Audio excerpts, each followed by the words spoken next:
Nós estamos junto com o ministro presidente na Holanda, caminhamos no inicial, o qual está a reunião riba o financiamento de deve que Aruba a acumular com a Holanda para assim nós por a surpassar a pandemia de Covid. A pandemia está tendo um efeito devastador arriba a economia e também finanças do país Aruba.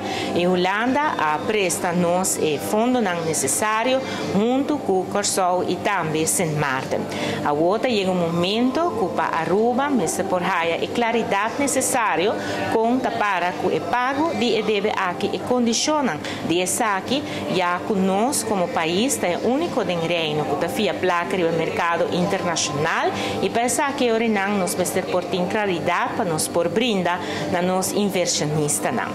Pois agora que não essa aqui está importante que nós está na mesa e nós espera orinang também que essa aqui não lo por vira bom reunião de qual é claridade por bini para Aruba.